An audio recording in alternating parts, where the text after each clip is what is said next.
Hello everyone. कैसे हैं आप लोग? जैसा कि आपको पता होगा आज ईपीएफओ का पेपर था। तो हम लोग क्या करेंगे, जो भी क्वेश्चन जीएस के हमारे यूपीएससी के लिए इम्पोर्टेंट हैं वो हम लोग डिस्कस करेंगे। ठीक है। तो इसमें क्योंकि कुछ क्वेश्चन मुझे टेलीग्राम पे पेपर मिला और कुछ क्वेश्चन इसमें अच्छे दिखे। जैसे देखो, यूपीएससी एक पैटर्न आपका फॉलो कर रहा है गेम्स पूछने का, राइट?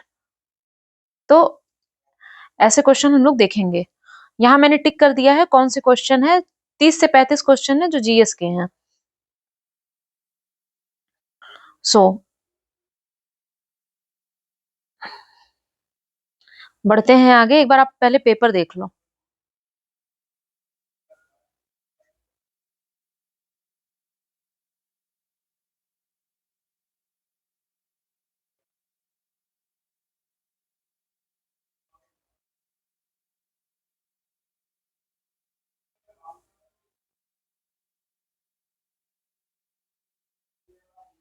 ये है आपका पेपर, इसमें 120 क्वेश्चन पूछते हैं। तो देखो, जैसे डीपीएसपी का क्वेश्चन है, पार्लियामेंट के बारे में क्वेश्चन है, आरटीआई एक्ट के बारे में है, सुप्रीम कोर्ट के बारे में है, इधर नेशनल ह्यूमन राइट कमीशन के बारे में है, and parts of the constitution के बारे में है। स्माइल स्कीम हमेशा द हिंदू में आता है। ई विधान एप्लीकेशन के बारे में है। एंड सुप्रीम कोर्ट के बारे में जो है आपका जुडिशरी में 3 क्वेश्चन थे। इलेक्ट्रॉनिक वोटिंग मशीन के बारे में। एंड ये जो भीम बेटका वाला क्वेश्चन है, सेम क्वेश्चन आपका यूपी पीसीएस में पूछा गया था। महायान बुद्धिज्म जो है वो यूपीएससी में कई बार पूछ चुका है, 2017 में भी और 21 में भी। रिवोल्ट को जो है आप क्रोनोलॉजिकल ऑर्डर में लिखना है। तो इस तरीके से हम कुछ जो यूपीएससी के लिए इंपॉर्टेंट है वो हम देख लेते हैं। ठीक है।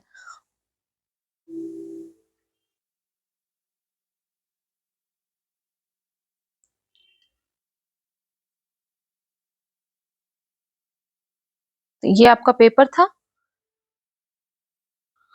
आते हैं हमें कहाँ शुरू करना है। सी, साइंस का क्वेश्चन है। पहला क्वेश्चन है, which one among the following is the correct nature of the substance filling up the pleural cavity the space between the lungs and the chest. देखो, ये क्या होता है आपका प्लूरल कैविटी? ये जो होता है एक झिल्ली होती है, समझ लो आप, है ना? फेफड़े में जो फेफड़ा आपका होता है और चेस्ट के बीच का भाग, वहां पे एक झिल्ली की तरह होती है। तो ये क्या होता है, अब इस झिल्ली में फ्लूइड भरा होता है जो हेल्प करता है फेफड़े को, लंग्स को पंप करने के लिए। ठीक है। तो ये क्या होता है, लिक्विड। ठीक है। और इसमें यही पूछा है। जैसे किसी को टीबी होता है तो डॉक्टर एक टेस्ट लिखते हैं इसी से रिलेटेड कि कहीं आपके फेफड़े में हद से ज्यादा तो पानी नहीं भर गया, तो इसका टेस्ट होता है। न्यूमोनिया में ये टेस्ट होता है। ठीक है। तो इसमें केवल आपको यही जानना है। Next, which one among the following statement with regard to fatty acid is correct? पहले तो आप क्वेश्चन सारे पढ़ो। पहला क्या है, मोस्ट करेक्ट हमें बताना है। पहला क्या है, most fatty acid have carboxylic group at one end and methyl group at other end. Second, saturated fatty acid carry even number of double bonds between the carbon atoms. Third क्या है, saturated fatty acid carry odd number of double bonds between the carbon atoms. Fourth is mono unsaturated fatty acid carry as many hydrogen as they can. So this is too much of science। और ये जिसने class 11th की biology chapter 11, class 11th की biology पढ़ी होगी वही सही कर पाएगा। ठीक है। पहले तो आपको ये पता होना चाहिए कि कार्बोक्सिल ग्रुप होते क्या हैं, है ना?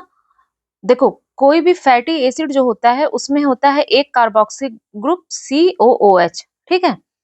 दूसरा, ये अटैच होता है एक एल्काइल चेन से जो आपका कार्बोक्सिल ग्रुप है, और ये अल्काइल चेन फिर किसमें आपकी खत्म हो जाती है, मेथिल ग्रुप में।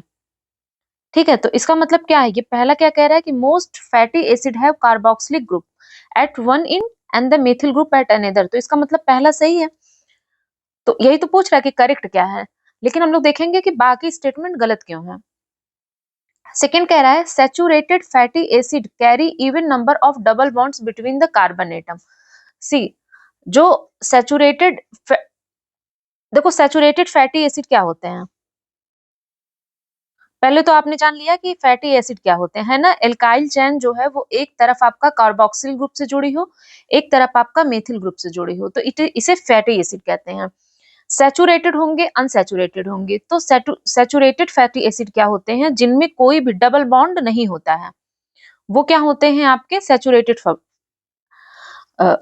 Fatty acid. तो इसमें कह रहा है कि even number of double bond, भाई जब डबल बॉन्ड ही नहीं होता है तो इवन ऑड से क्या मतलब है, तो ये गलत हो गया। सी कह रहा है saturated fatty acid carry odd number of double bond between the carbon atom.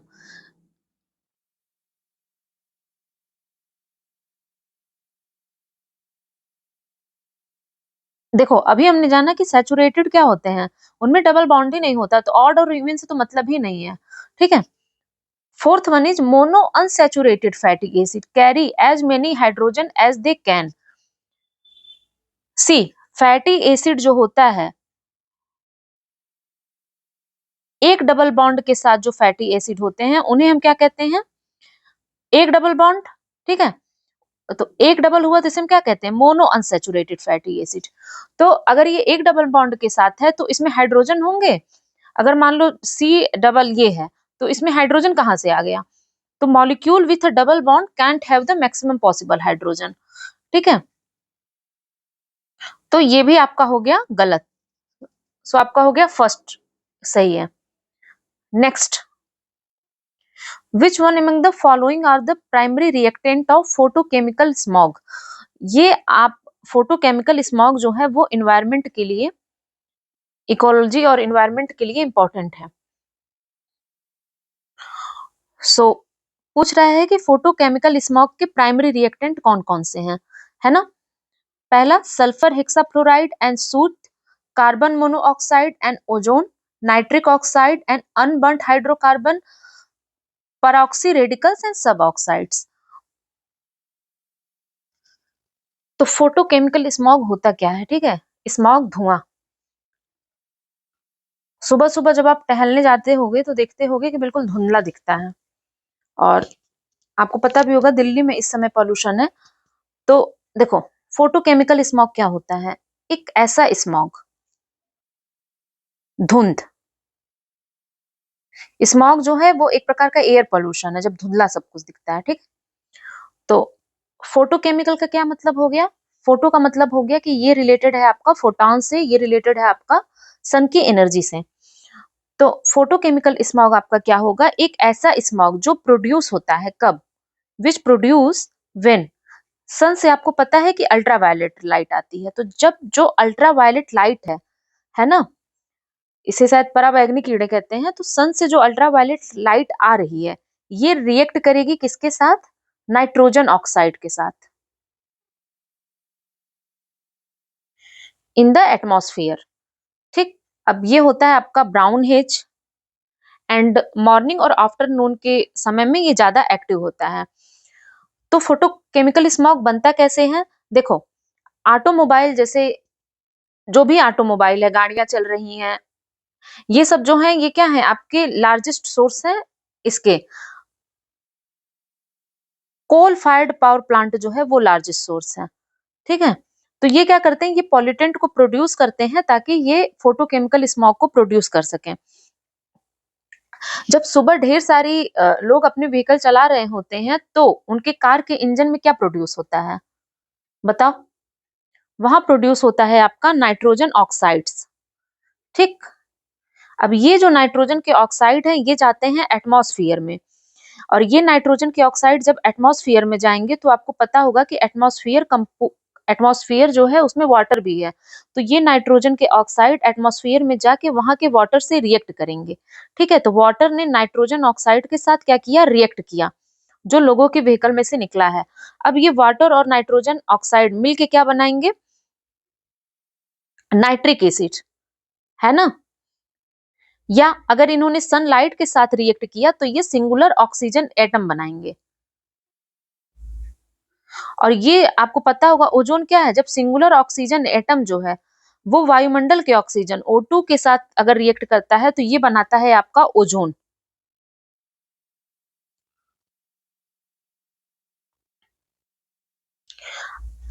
Second क्या है, आपका नाइट्रिक एसिड जो है वो अर्थ पे एसिड रेन के फॉर्म में भी गिर सकता है या स्मॉग में भी रह सकता है।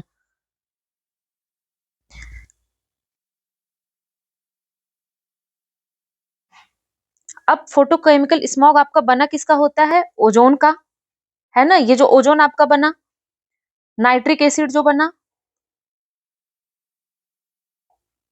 Aldehydes, N PAN।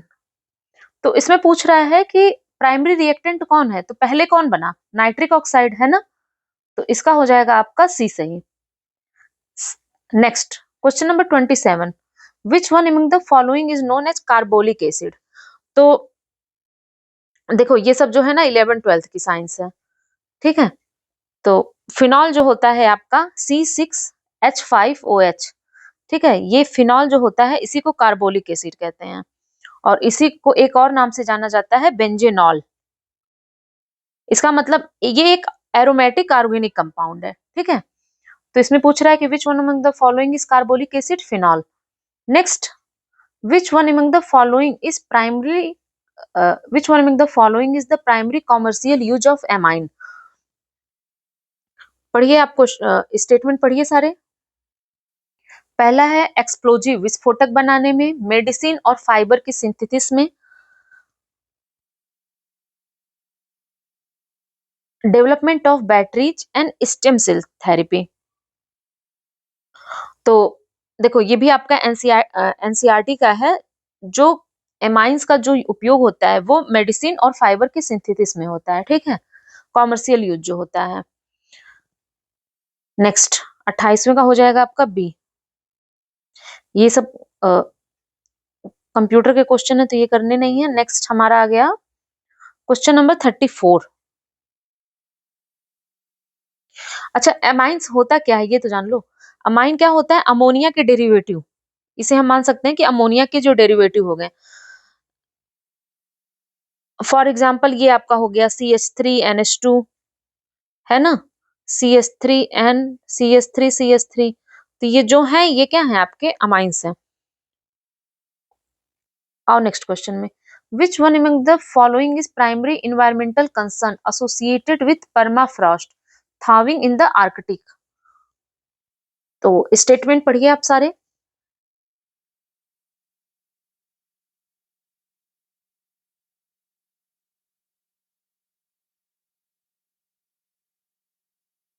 Displacement of indigenous community,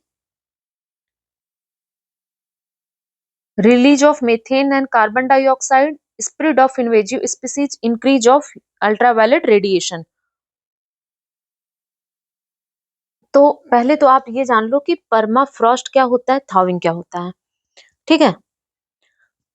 देखो परमाफ्रॉस्ट का क्या मतलब होता है, परमानेंटली, जो परमानेंटली जमा हुआ लेयर है, कहाँ पे, अर्थ के अंदर, जिसमें आपकी सॉइल भी होगी, ग्रेवल भी होंगे, बालू होगा, है ना। जो अब इनको क्या किया है, एक बर्फ ने बिल्कुल बांध दिया है। They are bound together by ice. इसे हम क्या कहते हैं, परमाफ्रॉस्ट। अब अगर ये टेम्परेचर की वजह से पिघलने लगे तो ये क्या हो रहा है, थाविंग हो रहा है, ठीक है। ये तो आपको समझ में आ गया होगा कि अब परमाफ्रॉस्ट थाविंग से जो आर्कटिक में हो रहा है उसकी प्राइमरी इन्वायरमेंटल कंसर्न क्या होते हैं। प्राइमरी मतलब कि बाकी सब और उससे प्रभावित हो रहे हैं, लेकिन पहला क्या है जो उसकी वजह से हो रहा है। तो देखो, अगर मान लो बिल्कुल सॉइल है, आइस है, सैंड है, ग्रेवल है ना, और ये जमे हुए हैं अर्थ के अंदर। धीरे धीरे क्या हो रहा है, आपका क्लाइमेट चेंज की वजह से टेम्परेचर बढ़ रहा है और ये पिघलना शुरू हो गए, ठीक है। तो परमाफ्रॉस्ट स्टार्ट टू थॉ। अब क्या होगा कि जो फ्रोजन ऑर्गेनिक मैटर है वो डिके होने लगेंगे, है ना, आपस में क्या होंगे, टूटने लगेंगे। अब आपको पता है कि ऑर्गेनिक मैटर क्या है, इसमें CO2 भी होगा, CH4 होगा और कंपोजिशन होंगे। तो जब ये ऑर्गेनिक मैटर टूटेंगे तो ये आपके एटमॉस्फेयर में रिलीज करेंगे कार्बन डाइऑक्साइड एंड मीथेन। अब कार्बन डाइऑक्साइड और मीथेन आपका एटमॉस्फेयर में बढ़ेगा, ठीक है, क्योंकि ऑलरेडी प्रेजेंट है, अब इधर से भी हो रहा है तो क्या है, ये बढ़ रहा है। फिर इसके बढ़ने की वजह से क्या होगा, ग्लोबल टेम्परेचर भी इंक्रीज होगा। तो वहां पे अब सोचो इसकी वजह से अगर कार्बन डाइऑक्साइड, मीथेन बढ़ रहा है, तो क्या क्या आपका हो सकता है, सोचो कि वहां की जो कम्युनिटीज हैं उनको प्रभावित करेगा, है ना, जो स्पीसीज हैं उनको प्रभावित करेगा। ठीक है, तो ये सब क्या है, सब सेकेंडरी है, लेकिन हो क्या रहा है, कार्बन डाइऑक्साइड और मीथेन जो है वो आपका बढ़ रहा है, तो बी सही होगा, है ना। environmental concern associated with permafrost, b which one among the following determine the hardness index of fresh water। यार क्वेश्चन पढ़ा करो आप लोग, ठीक है, पढ़ो पहले, आप जो है क्वेश्चन पढ़ के खुद अटेम्प्ट करने की कोशिश करो। तो hard total concentration of Ca double plus and Mg double plus ion in the fresh water. देखो एक चीज आप ये समझ जाओ, जैसे ये कैल्शियम है ना, तो ये फ्री स्टेट है। Ca डबल प्लस का मतलब है इसने 2 इलेक्ट्रॉन निकाल दिए हैं, जिनको नहीं पता होगा। मान लो Ca अगर डबल माइनस लिखा होता है तो इसका मतलब इसने 2 इलेक्ट्रॉन ले लिए हैं, ठीक है।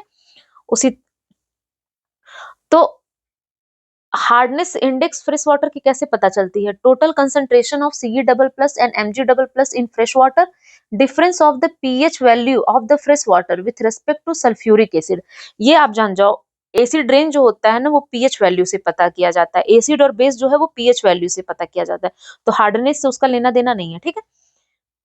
PH value of the fresh water measured at room temperature at 1 atmospheric pressure, अभी हमने बताया।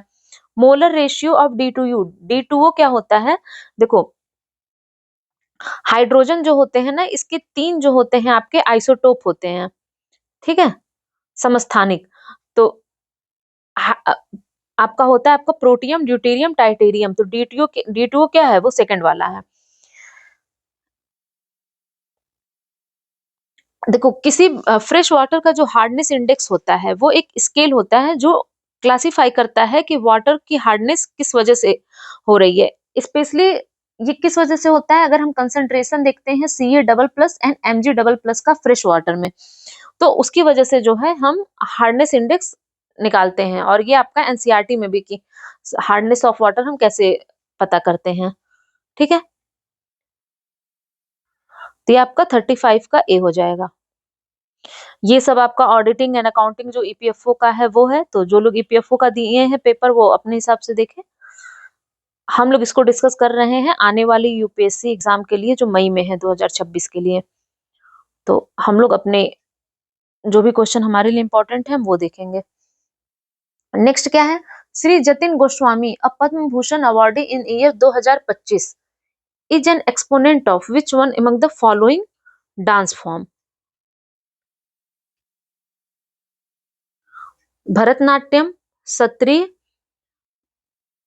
कथकली, कथक।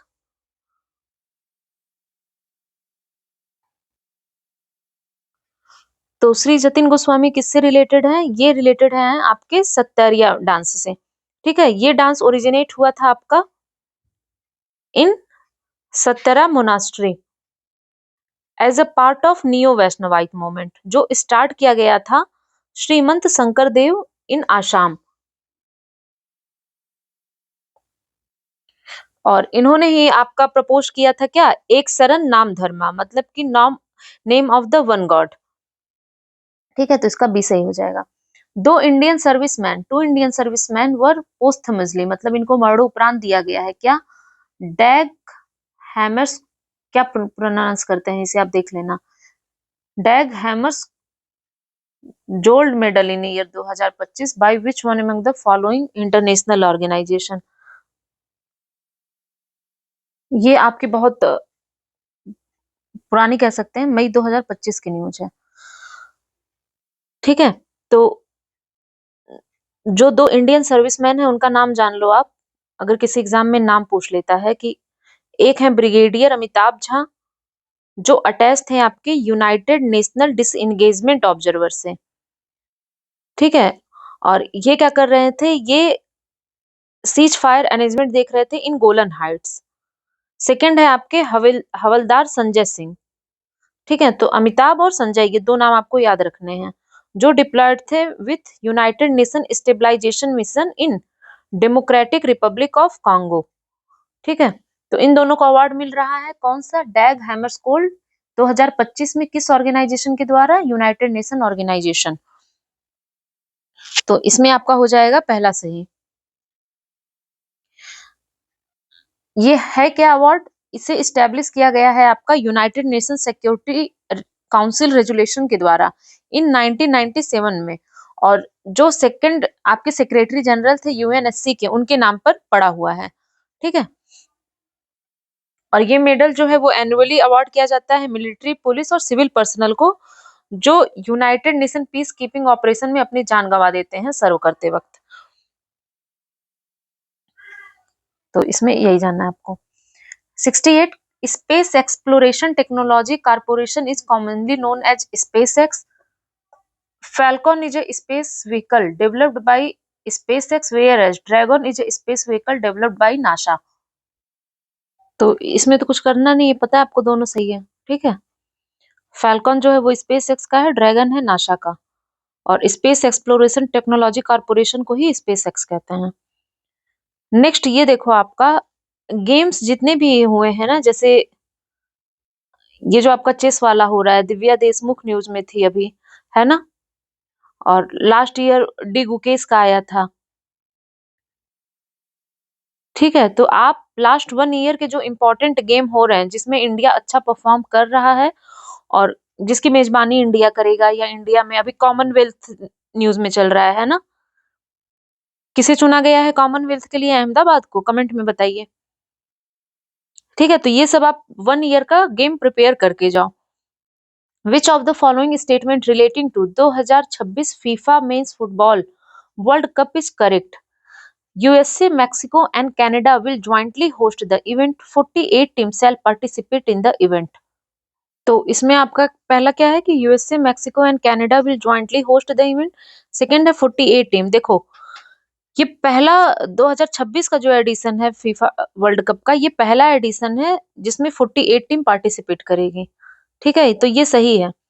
दूसरा क्या है, USA, मैक्सिको और कनाडा जो है पार्टिसिपेट होस्ट करेंगे, तो दोनों इसमें सही है। ठीक है, फाइनल जो होगा ये कहाँ पे होगा? इसका फाइनल होगा आपका 19 जुलाई 2026 को, कहाँ? न्यूयॉर्क जर्सी में। और इससे पहले 2022 में, 4 साल पे होता है, तो 2022 वाला कहाँ हुआ था? कतार में हुआ था।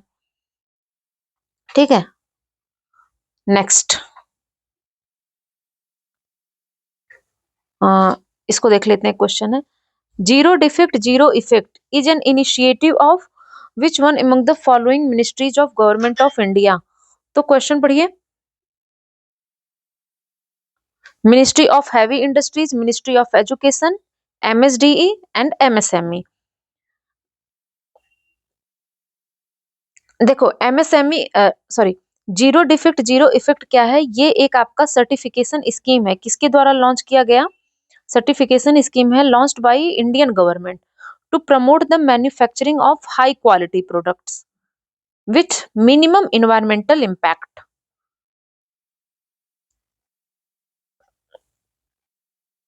ठीक है, इसे अगर आप MSME की वेबसाइट में जाओगे तो आपको ये ZED MSME मिलेगा। तो किसका है ये? Ministry of micro small and medium enterprises. Next, इधर तो है नहीं कुछ काम का। यूनियन कैबिनेट ने अप्रूव किया है एक new framework on currency swap agreement with which regional block for the period 2024 से 2027। तो ये आपकी न्यूज है, PIB में भी आपको मिल जाएगा, द हिंदू में भी। ठीक है, currency swap agreement union cabinet ने साइन किया है सार्क कंट्रीज के साथ।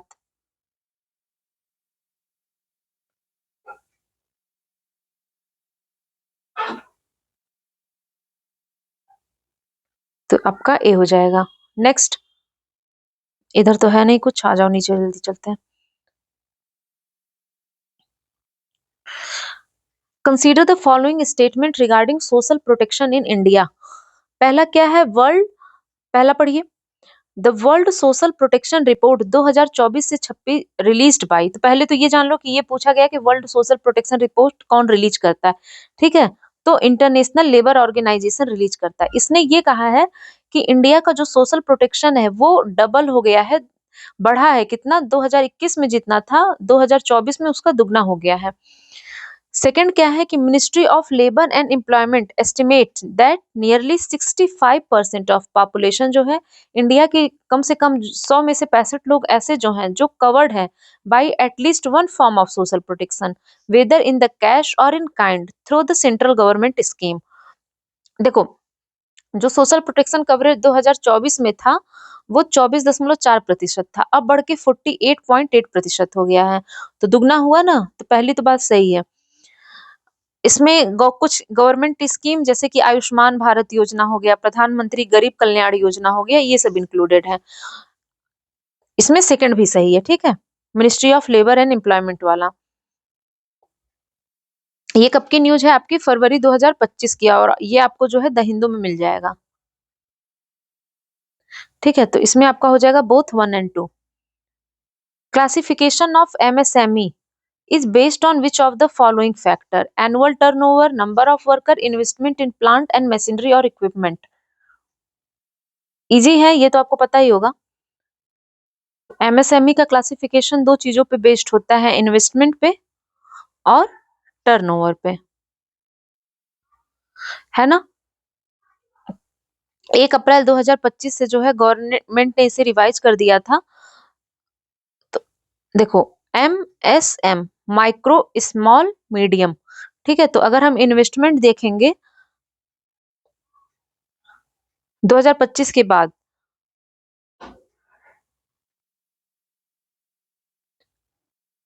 माइक्रो के लिए है आपका 2.5 करोड़, स्मॉल के लिए है 25 करोड़ और मीडियम के लिए है 125 करोड़। ये है आपका इन्वेस्टमेंट। और टर्नओवर देखेंगे तो माइक्रो के लिए है 10 करोड़, स्मॉल के लिए है 100 करोड़ और मीडियम के लिए है 500 करोड़, ठीक है। तो किस पे बेस्ड है ये, एनुअल टर्नओवर और इन्वेस्टमेंट पे, डी हो जाएगा। इंडिया देखो एमएसएमई एक्ट के तहत एनुअल टर्नओवर और इन्वेस्टमेंट का ही यूज करता है, बाकी जगह जो है वो नंबर ऑफ वर्कर्स भी देखे जाते हैं ग्लोबली, ठीक है। तो डी इसका सही हो जाएगा। नेक्स्ट, फिस्कल हेल्थ इंडेक्स 2025 जिसे पब्लिश किया है नीति आयोग ने, ठीक है। तो अगर आपका यूपीएससी में ये पूछ ले कि किसने पब्लिश किया, तो नीति आयोग ने प्रोवाइड करता है comprehensive assessment of physical health of 18 major state based on which of the following के सब इंडिसेस। जितने भी देखो आप न्यूज पूछिए वो सब जनवरी फरवरी के आसपास की है ना, ये जनवरी 2025 की न्यूज है। नीति आयोग ने जब पब्लिश किया था आपका फिजिकल हेल्थ इंडेक्स, ठीक है, ये फिजिकल हेल्थ दिखाता है क्या, 18 मेजर इंडियन स्टेट का 2022 से 2023 में इनकी रिपोर्ट कैसी थी। फिजिकल हेल्थ इंडेक्स क्या होता है, एक असेसमेंट टूल जो इवेल्युएट करता है इंडियन स्टेट का क्या, आपका फिजिकल हेल्थ, ठीक है। अब ये फिजिकल हेल्थ उनकी देखता कैसे है, जैसे क्वालिटी ऑफ एक्सपेंडिचर, जो आप खर्च कर रहे हो उसकी क्वालिटी क्या है, ठीक है। तो मतलब लॉन्ग टर्म ग्रोथ पे आप क्या स्पेंड कर रहे हो, रूटीन ऑपरेशन पे आप कैसा स्पेंड कर रहे हो, रेवेन्यू मोबिलाइजेशन। तो पहला है आपका क्वालिटी ऑफ एक्सपेंडिचर, दूसरा है रेवेन्यू मोबिलाइजेशन, इसका मतलब है कि स्टेट की क्या एबिलिटी है to generate its own revenue. Third है फिजिकल प्रूडेंस, जो ट्रैक करेगा आपके डेफिसिट को, फिजिकल और रेवेन्यू दोनों को, और बारोइंग को। डेप्ट इंडेक्स, स्टेट का जो डेप्ट बर्डन है उसको हम मेजर करेंगे। डेप्ट सस्टेनेबिलिटी, इस ये कंपेयर करेगा स्टेट का जीडीपी, मतलब GSDP growth to interest payment, ठीक है। तो रेवेन्यू मोबिलाइजेशन, फिजिकल प्रूडेंस, डेप्ट sustainability, debt index, quality of expenditure, इसमें आपका क्या है, सब हो जाएंगे। और टॉप इसमें किसने किया है, उड़ीसा ने, है ना। अगर यूपीएससी में अब आ गया तो उड़ीसा लीड, उसके बाद जो है वो छत्तीसगढ़ है।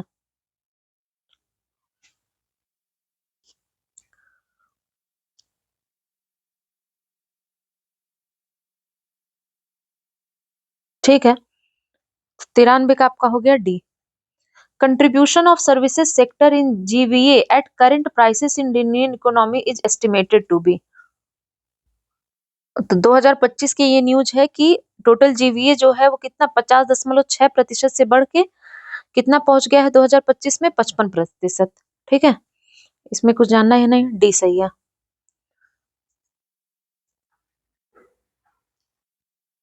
Consider the following statement regarding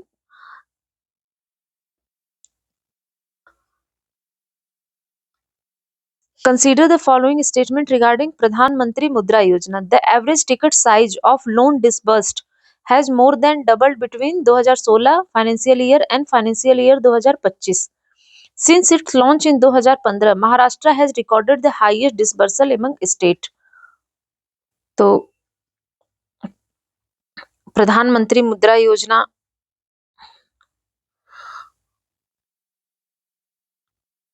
ये आपको पता ही होगा कि स्कीम क्या है। ये इसके पहले भी 2017 में ये पूछी जा चुकी है स्कीम, है ना? माइक्रो एंटरप्राइज को सपोर्ट करने के लिए स्कीम है।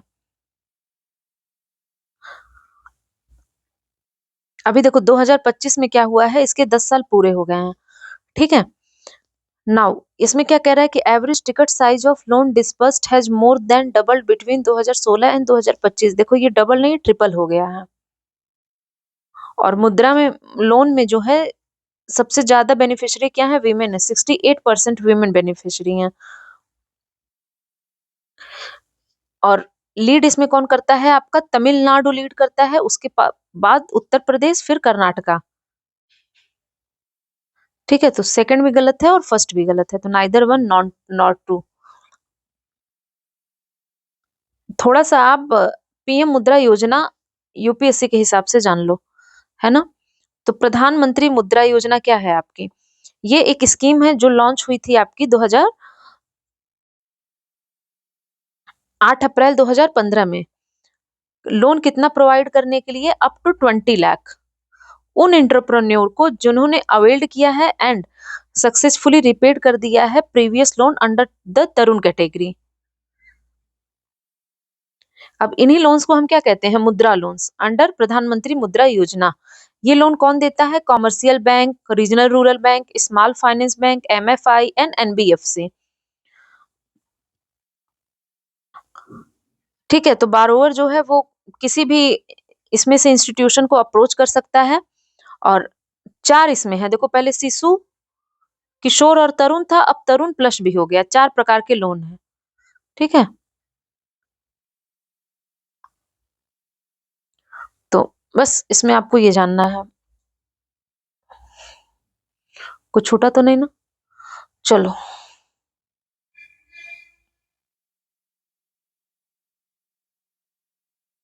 अच्छा ये जान लो कि क्या फार्मिंग एक्टिविटीज वालों को मिल सकता है? नहीं। देखो प्रधानमंत्री मुद्रा योजना जो है वो 20 लाख किसको दे रहा है? इनकम जनरेटिंग माइक्रो एंटरप्राइज जो इंगेज्ड है आपके नॉन फार्म सेक्टर में, manufacturing, trading, services sector, allied agricultural activities को मिल सकता है, ठीक है? जैसे poultry, dairy, bee keeping scheme.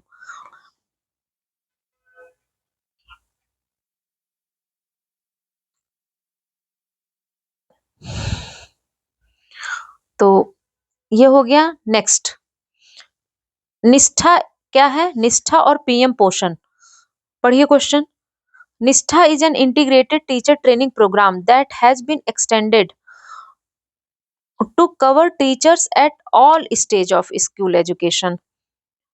PM Poshan cover only those school children who are studying in class 1 to 6 in government and government aided school.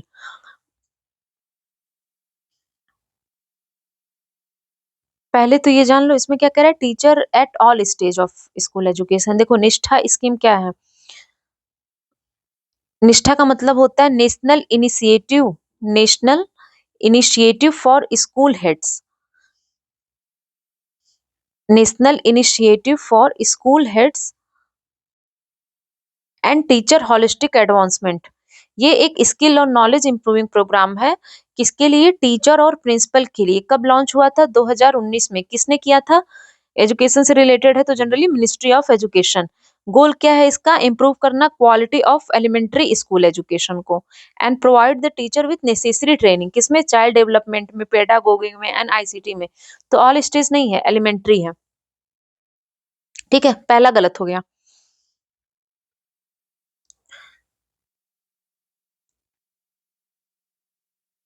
Second क्या है? PM पोषण covers only those school. Second क्या है? तो इसमें कह रहा है कि पीएम पोषण जो है वो क्लास 1 से 6 वालों के लिए है ना? नहीं, पीएम पोषण क्या है? क्लास 1 से 8 वालों के लिए है, ठीक है?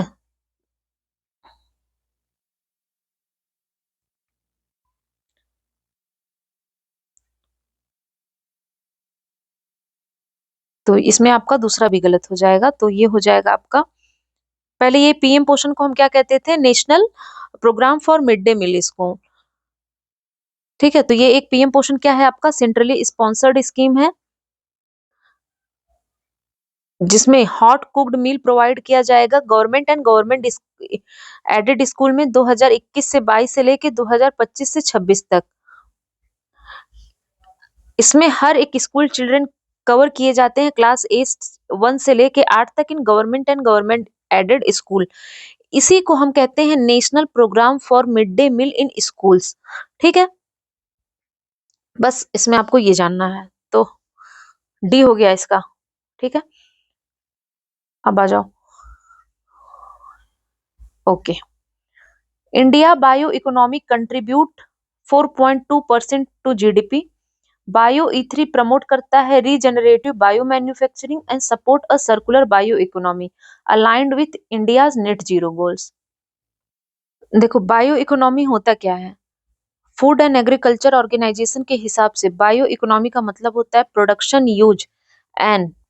Use and conservation of biological resources including related knowledge, science, technology, and innovation. For example, sustainable agriculture, sustainable fishing, forestry, aquaculture, food and feed manufacturing.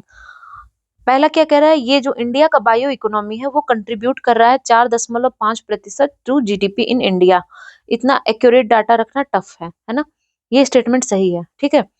Second, bio ई3 प्रमोट करता है regenerative bio manufacturing and support a circular economy aligned with India's net zero goal. देखो bio ई3 policy अभी union cabinet ने इसे 2024 में approve किया था। इसका मतलब होता है biotechnology for economy, environment and employment.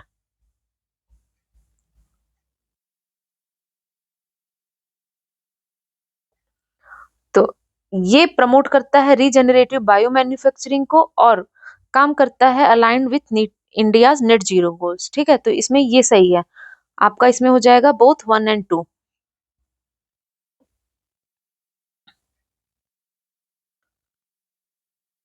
Next, which of the following development institution were set up in India between 1950 and 1960?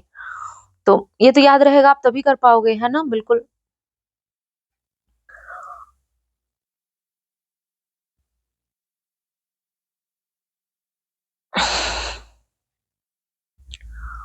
तो आपका जो IFCI है वो कब हुआ था स्टैब्लिश, 1948 में। IDBI आपका स्टैब्लिश हुआ था 1964 में एंड ICICI स्टैब्लिश हुआ था इन 1955। और national bank for financing infrastructure and development, ये तो पता ही होगा। इस 2021 में यूपीएससी में जो है क्वेश्चन भी आया था। ये स्टैब्लिश कब हुआ आपका, 2021 में। तो फर्स्ट 2 3 4, ठीक है। इसमें कह रहा है बिटवीन 1950s एंड 60 के बीच में कौन सा स्टैब्लिश हुआ है ना, मुझे लगा क्रोनोलॉजी में है। तो 50 ये सेकंड,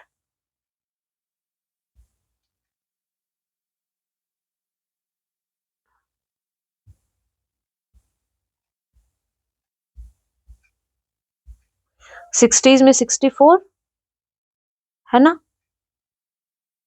तो 2 and 3 C. Core inflation include which of the following, food prices, energy prices.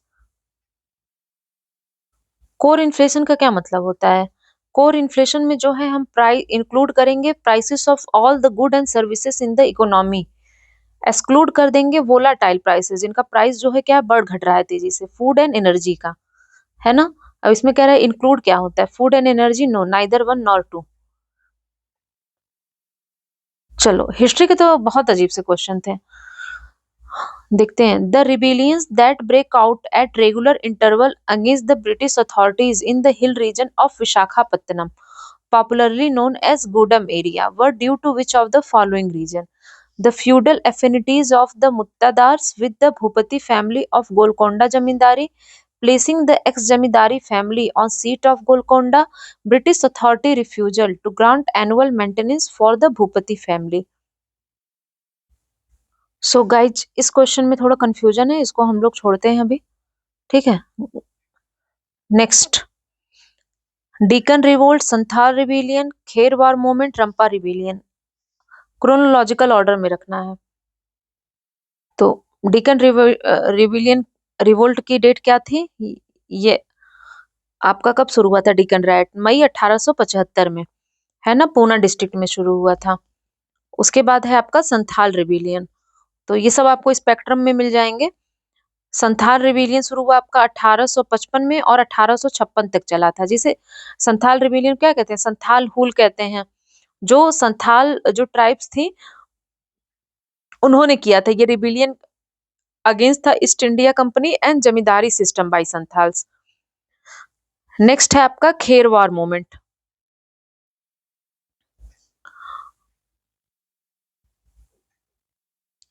ये खेरवार मूवमेंट ये भी संथाल कम्युनिटी का था, but it was started in 1868। जो एक प्रकार का नॉन वायलेंट ट्राइबल स्ट्रगल था, है ना। 1868 में बिहार में हुआ था, भागीरथ माझी के द्वारा, मतलब under the leadership of Bhagirath माझी। और इसी मोमेंट को क्या कहते हैं? सफाहर, है ना, that is concept of one god. Bhagirath Majhi ने अपने आप को प्रोक्लेम किया as a king of Santhal and representative of god. Next, Rampa rebellion हुआ था आपका 1800 1922 से 1924 चला था, है ना, अलूरी सीताराम राजू के द्वारा। कहाँ पे हुआ था ये? मद्रास प्रेसिडेंसी में, against the British colonial rule. तो पहले आपका आएगा 2, फिर आएगा आपका 3, फिर आएगा आपका 1, फिर आएगा आपका 4। तो डी अर्लीस्ट से करना है। नेक्स्ट, होम रूल मूवमेंट के बारे में क्या सही है? पहला, advocates of the home rule movement believed in the constitutional method and were oppose to violence and revolutionary action.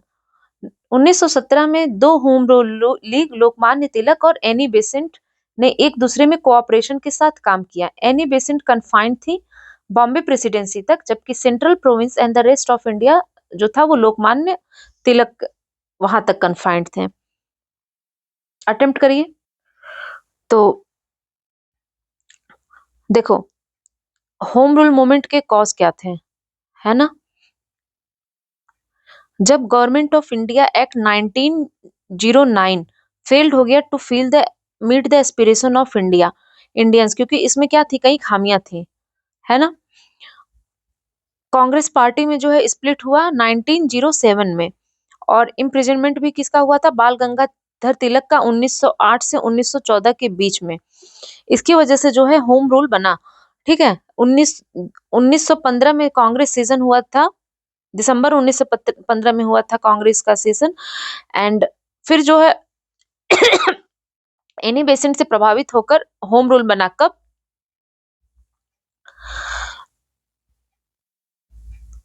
1916 में। क्यों? क्योंकि जो है तिलक और एनी बेसेंट में कुछ डिफरेंस थे, इस वजह से ये कब बना? 1916 में। तो अप्रैल 1916 में तिलक ने अपना होम रूल लीग बनाया, इंडियन होम रूल लीग। ये पहला होम रूल लीग था जिसका ऑर्गेनाइज्ड मीटिंग कहाँ पे हुई? बेलगाम में, ठीक है। और इसका हेडक्वार्टर कहाँ पे था? पूना में। और जो बाल गंगाधर तिलक का लीग था वो लिमिटेड था Maharashtra, Karnataka, central province and Berar constituency. फिर एनी बेसेंट ने बनाया सितंबर 1916 में all India home rule league, और ये फाउंडेड हुआ मद्रास में, और इसका ज्यूरिसडिक्शन था आपका entire India including Bombay city. तो ये देखो, ये उल्टा तीसरा स्टेटमेंट दिया है, ठीक है, तो तीसरा इसमें गलत होगा। एंड पहला क्या है? And it was oppose to violence and revolutionary action, तो ये सही है, ठीक है। तो पहला और दूसरा इसमें सही है। Which of the following statement regarding freedom struggle from 1920 to 1935 are correct? Bihar and Bengal में non cooperation movement owes its effectiveness to participation of peasant. In Bihar, they were organized against the planter under banner of Kisan Sabha. Midnapur in Bengal, महिष्य peasant rallied against the taxes of Union Board under the leadership of Virendranath Sasmal. तो Bihar and Bengal non cooperation movement owed its effectiveness to participation of peasant, ये सही है क्योंकि आपको पता है कि बिहार में भी उस समय चंपारण सत्याग्रह हुआ जिसने इसको जो है और इफेक्टिवनेस बनाया। बिहार में they were organised against the planter under banner of Kisan Sabha. तो स्वामी विद्यानंद ने जो है नॉन कोऑपरेशन मूवमेंट के समय एक किसान सभा नाम का बैनर लॉन्च किया था। ठीक है, ये उसकी बात नहीं कर रहा है जो प्रोविंशियल किसान सभा है। इन मिदनापुर इन बंगाल महिष peasant rallied against the taxes of Union Board under leadership of Birendranath Sasmal। तो ये भी सही है। ठीक है, ये एनसीईआरटी अब उससे नहीं है, ये आपको थोड़ा डीप वो है। Which of the following statement about Bharatnaट्य शास्त्र are correct? It is dated by scholar between 2nd century BC and 2nd century C. It analyzes theoretical spectacle as an amalgam of speech, vocal and instrumental music, gesture. The ground it cover is less extensive than Aristotle poetic। तो देखिए इसमें क्या सही है। तो अभी देखो ये 2025 की न्यूज है ना कि गीता को और ये जो नाट्य शास्त्र है इनको ऐड किया गया है UNESCO memory of world register में। ठीक है, तो नाट्य शास्त्र के बारे में क्या सही है? It is dated by scholar between 2nd century BCE and 2nd century CE, ये सही है। It analyzes theoretical spectacle as an amalgam of speech, vocal and instrument music, ये भी सही है। The ground it cover is less extensive, नहीं, नाट्य शास्त्र जो है वो more extensive है than poetics। तो तीसरा हो जाएगा आपका गलत, बी हो जाएगा आपका सही।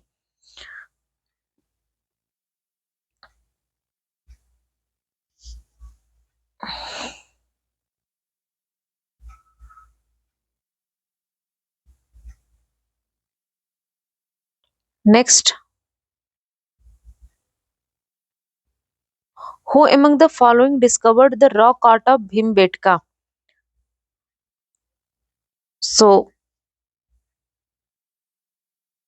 ये सेम क्वेश्चन जो है आपका स्टेट एग्जाम यूपीपीएससी में भी आया हुआ है। ठीक है, पढ़िए पहला क्या है।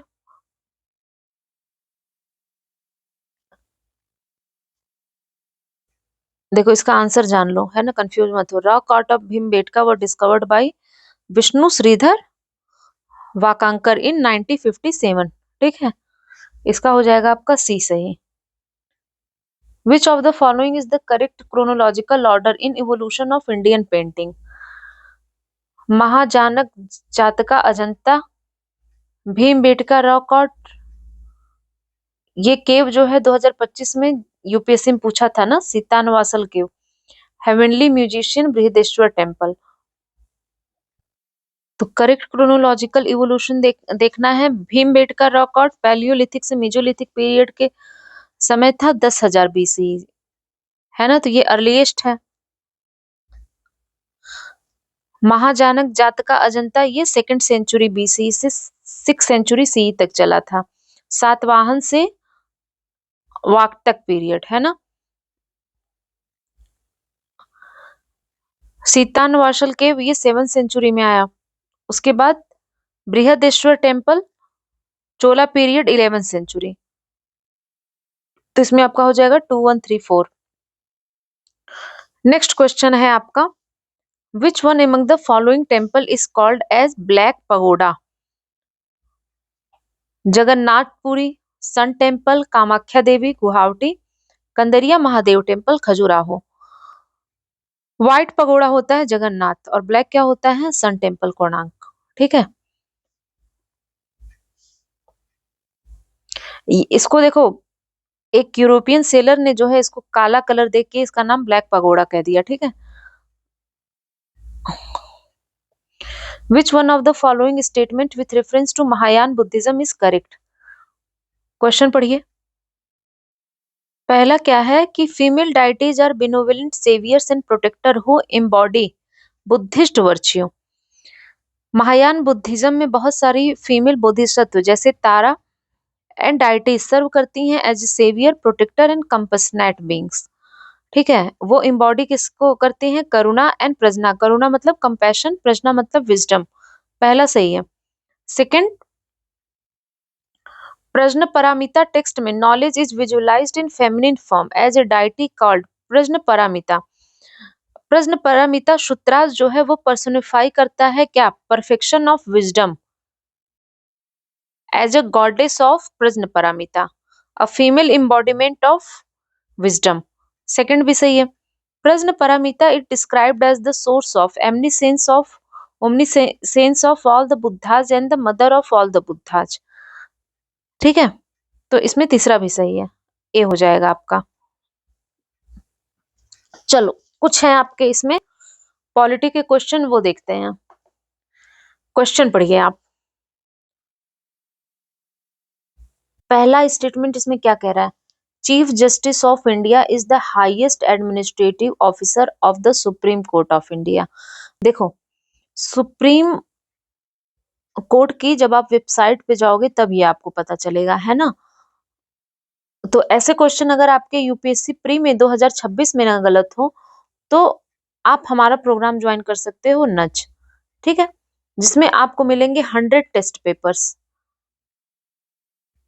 With 50 questions. एंड ये पहले ये था, इस बार जो है हम लोगों ने 6000 क्वेश्चन ज्वाइन किए हैं, जिसमें हम सेम यूपीएससी का पैटर्न फॉलो करेंगे और गवर्नमेंट वेबसाइट्स का यूज करेंगे। तो देखते हैं क्या है। सुप्रीम कोर्ट की जो एडमिनिस्ट्रेटिव विंग होती है उसे कहते हैं सुप्रीम कोर्ट की रजिस्ट्री, ठीक है। अब systematic functioning and efficient disposal of work के लिए रजिस्ट्री को डिवाइड किया गया है दो मेन विंग में, एडमिनिस्ट्रेटिव रजिस्ट्री एंड जुडिशियल। अब इनको और सारे ब्रांच सेक्शन इन सब में बांटा गया है। जो स्ट्रक्चर कोर्ट का जो वर्क स्ट्रक्चर होता है ना, कि क्या होगा, वो पावर होती है exclusively in chief justice of India. Secretary general जो रैंक किसका है? Secretary to the government of India का। ये है आपका highest administrative officer of the supreme court, ठीक है। तो सीजीआई नहीं होता है, कौन होता है आपका? सेक्रेटरी जनरल होता है हाईएस्ट एडमिनिस्ट्रेटिव ऑफिसर, ठीक है। सेकंड क्या है? Administrative power for determining the work structure of supreme court and it's registry और एक्सक्लूसिवली वेस्टेड इन सीजीआई। ये सही है, ठीक।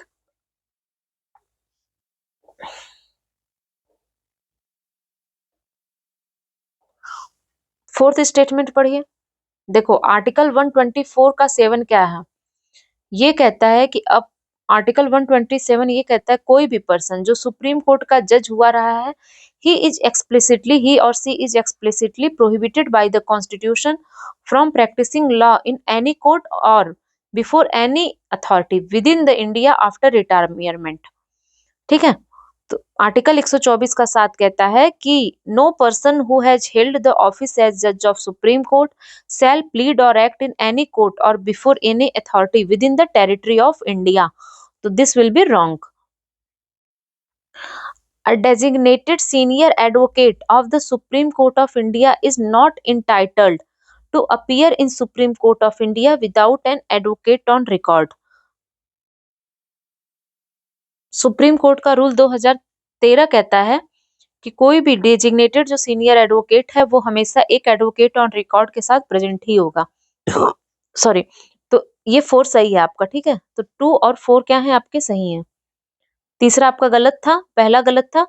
याद रखना, एडमिनिस्ट्रेटिव ऑफिसर जो हाईएस्ट होता है सुप्रीम कोर्ट का वो कौन होता है? सेक्रेटरी जनरल होता है, ठीक है। रजिस्ट्री और सुप्रीम कोर्ट की रजिस्ट्री से जो भी रिलेटेड वर्क स्ट्रक्चर होता है कौन डिटरमाइन करता है? सीजेआई, ठीक है। और आर्टिकल 124 का 7 याद रखना है, and designated senior advocate. Now the supreme court of India have, next क्या है पढ़िए क्वेश्चन आप। The Supreme Court and the High Court have exclusive original jurisdiction in dispute among 2 or more states।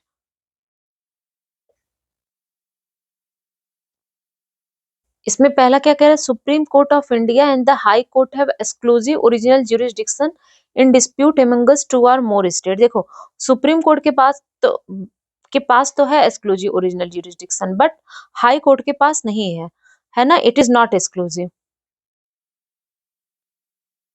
Second कह रहा है only the supreme court and the high court, district court के पास कब से पावर आ गई इशू रिट की। Writ कौन issue कर सकता है? आर्टिकल 232 के अंतर्गत सुप्रीम कोर्ट एंड आर्टिकल 226 के अंतर्गत हाई कोर्ट। ठीक है, तो आपका दूसरा भी गलत हो गया। Chief minister of state has absolute no role in the entire appointment process of high court जज। को इसमें क्या कह रहा है कि एब्सोल्युटली नो रोल होता है? नहीं, जब हाई कोर्ट के जज का अपॉइंटमेंट होता है तो एक क्या होता है आपका प्रपोजल फॉर अपॉइंटमेंट भेजा जाता है ना, जो इनिशिएट किया जाएगा chief justice of the concern high court के द्वारा। अगर मान लो इसमें अगर चीफ मिनिस्टर ये डिजायर करता है कि वो रिकमेंड करे कि अदर इंसान का नाम, ठीक है, तो वो फॉरवर्ड कर सकता है same to the chief justice for his consideration. ठीक, चूंकि गवर्नर क्या है, बाउंड है by the advice of chief minister heading the council of minister. तो इसीलिए जो है चीफ जस्टिस के प्रपोजल का ये क्या है, फुल सेट ऑफ पेपर भेजा जाएगा गवर्नर को टू अवॉइड डिले। ठीक है, तो इसमें तीसरा ये क्या कह रहा है, गलत कह रहा है। Local custom and convention which don't contradict a statute or the constitution are recognized and taken into courts while administrating justice in certain sphere।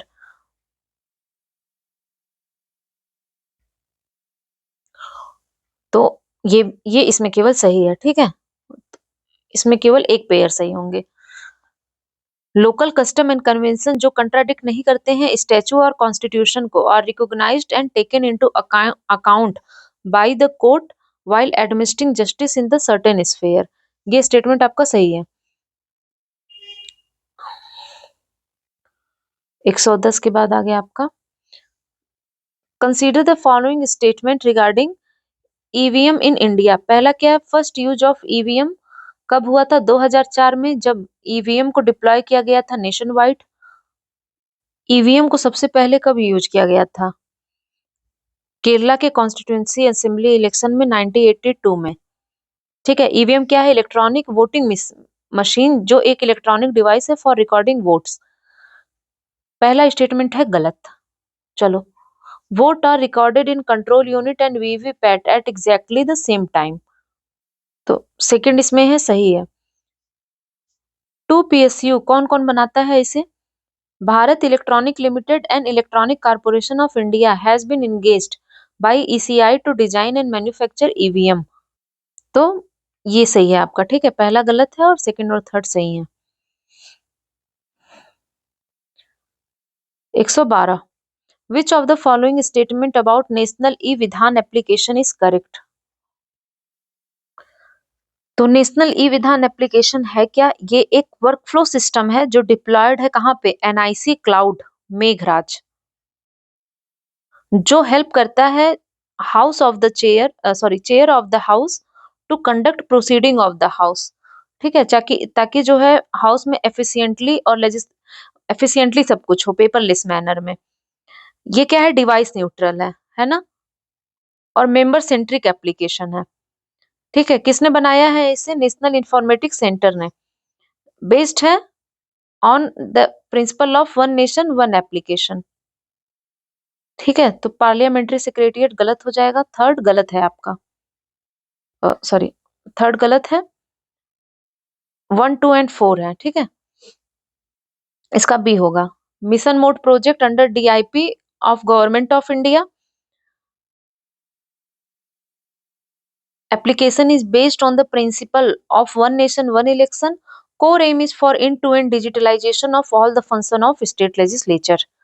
ठीक है, चलो, स्माइल स्कीम क्या है? स्माइल स्कीम लाई गई थी ट्रांसजेंडर पर्सन के लिए और बेगर्स के लिए। तो transgender person engaged in the act of begging, इसमें दोनों सही होगा। Consider the following statement about global alliance of national human right institution. पढ़िए क्वेश्चन। पहला क्या कह रहा है? It works in accordance with the united Paris principle. ठीक है, ये सही है। Second, fully compliant and partially compliant members are accredited as A and B respectively. जो मेंबर हैं global alliance of national human right commission के, जो fully compliant member हैं उन्हें ए कैटेगरी दिया जा रहा है, पार्सली कंप्लायंट को B. National human right commission India has been accredited classified under A in, देखो इंडिया को डिफर करने की बात कही जा रही है ए से बी में, ठीक है, अभी इस पे रिव्यू चल रहा है, तो ये गलत है स्टेटमेंट। 1 एंड 2 सही है।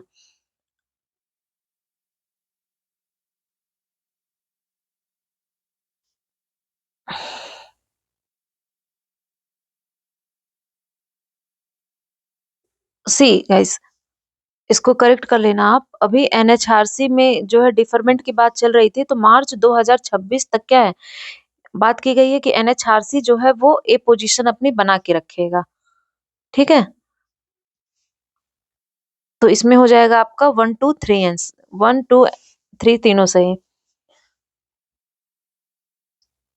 Match list 1 and list 2, provision of constitution and part of the constitution.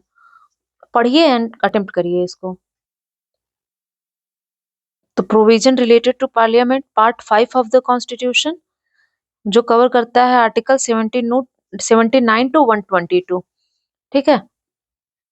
And legislative power of governor किसमें होगा आपका, पार्ट 6 में।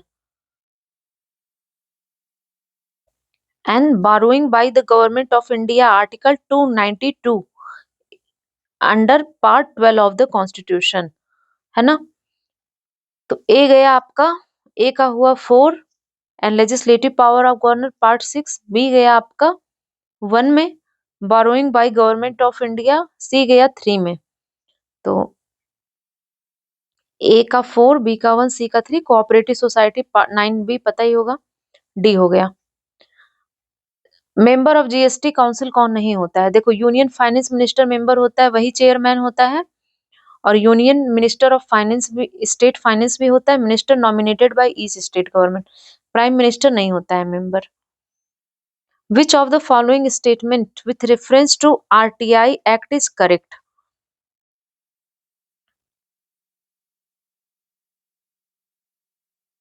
Chief Information Commissioner and other Information Commissioner are appointed by the President of India on the recommendation of a committee headed by Chief Justice of India।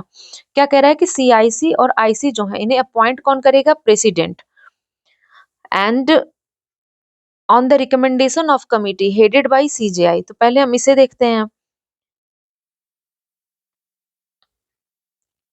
है ना।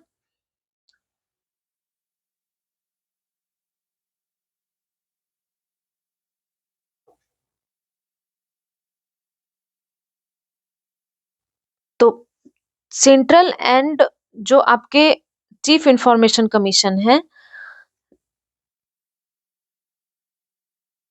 देखो जो commission central information commission consist होता है chief information commissioner plus not more than 10 information commissioners, and they are appointed by president on the recommendation of a committee, जिस committee में होगा prime minister as chairperson, leader of opposition in the Lok Sabha and union cabinet minister, जिसे nominate करेंगे prime minister. तो headed by CGI गलत हो गया। Chief informational commissioner और अदर कमिश्नर जो है इनका समय कब तक होता है, या तो जितना सेंट्रल गवर्नमेंट डिटरमाइन करे, या जब तक ये 65 साल के नहीं हो जाते हैं। दोनों जो है वो एलिजिबल नहीं है रीअपॉइंटमेंट के लिए as per the RTI act 2019, ठीक है। तो कह रहा है कि while the CIC is not eligible, other information commissioner are eligible। No भाई कोई नहीं है, neither 1 nor 2, ठीक है। फंक्शन क्या होता है CIC का कि कोई भी जो है किसी भी पर्सन के कंप्लेंट के रिगार्डिंग, कोई भी पर्सन अगर जो है कंप्लेन कर रहा है तो उसको रिसीव करना, इंक्वायर करना अंडर RTI एक्ट 2005, ठीक है।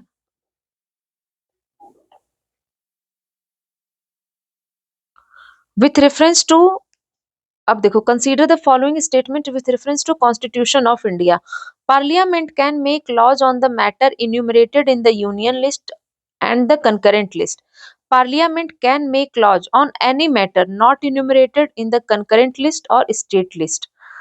तो सही बात है, यूनियन लिस्ट में जो है पार्लियामेंट के पास एक्सक्लूसिव पावर होगी, केवल यही बना सकती है। और कंकरेंट लिस्ट में क्या होगा, बोथ पार्लियामेंट और स्टेट लेजिस्लेचर लॉ बना सकती हैं। और अगर कुछ लड़ाई होता है, कॉन्फ्लिक्ट होता है, तो पार्लियामेंट ने जो नियम बनाया है वो क्या होगा, प्रिवेल करेगा। अब मतलब जो स्टेट लिस्ट या कंकरेंट लिस्ट में ना हो उसे हम क्या कहते हैं, रेसिड्यूरी पावर ऑफ लेजिस्लेशन, है ना। और ये पावर किसके साथ लाई करती है, पार्लियामेंट के साथ, under article 248 of the Indian constitution. तो दूसरा भी सही है, 118 का सी। सुप्रीम कोर्ट ऑफ इंडिया के पावर केवल punish for the contempt of itself होता है। अच्छा देखो, 1978 जो कंटेम्प्ट ऑफ कोर्ट एक्ट है, ये दोनों को पावर देता है, ठीक है। सुप्रीम कोर्ट ऑफ इंडिया और हाई कोर्ट दोनों के पास एडवाइजरी ज्यूरिसडिक्शन होता है। एडवाइजरी ज्यूरिसडिक्शन क्या है, सुप्रीम कोर्ट के पास होती है अंडर आर्टिकल 143, जब प्रेसिडेंट जो है किसी ओपिनियन पर सुप्रीम मतलब किसी भी लॉ पे या किसी भी कॉन्स्टिट्यूशनल ट्रीटी पे एक ओपिनियन चाहता है सुप्रीम कोर्ट का, तो ये एक्सक्लूसिव है, ठीक है, केवल सुप्रीम कोर्ट की है। पहला भी गलत हो गया, दूसरा भी गलत हो गया, neither one nor two. Which of the following provision DPSP, uniform civil code, provision for early childhood care and education to the children, promotion for international peace and security. तो पता होगा आपको कि डीपीएसपी क्या है, आर्टिकल 36 से 51 तक है ना, directive principle of state policy, जिसमें यूनिफॉर्म सिविल कोड किसमें आएगा, आर्टिकल 44 में। तो ये हुआ आपका DPSP. Provision for early childhood care आएगा आपका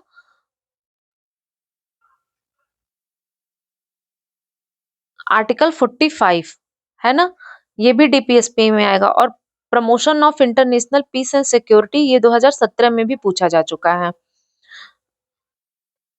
ये कौन सा आर्टिकल है, आर्टिकल 51, ठीक है। तो ये सब डीपीएसपी हैं। तो ऐसे देखो, डीपीएसपी के आर्टिकल याद नहीं होंगे तो सही नहीं होगा, है ना।